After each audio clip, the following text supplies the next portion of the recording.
Ever felt drained after letting the wrong people into your life? What if I told you your AWS cloud faces the same problem? Let's talk security groups and life boundaries.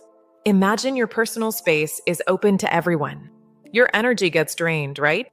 Now think about your cloud. If your AWS security group allows everyone to access, hackers or unwanted traffic could slip in the same way. Security groups are like your friend circle. They decide who can enter. You choose carefully only the friends who add value, support your growth, or bring joy. In AWS, security groups allow or deny traffic based on rules you set, IP, port, and protocol. This is your first line of defense. NACLs, on the other hand, are the hard rules. Everyone entering your network, whether a friend or a stranger, must follow these rules. In life, this is like your personal boundaries.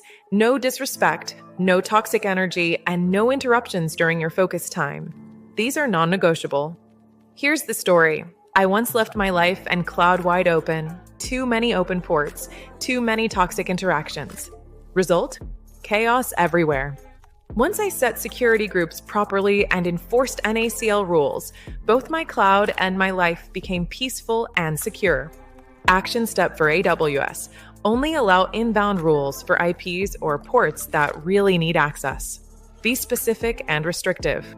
Outbound? Same thing. Don't let traffic go everywhere.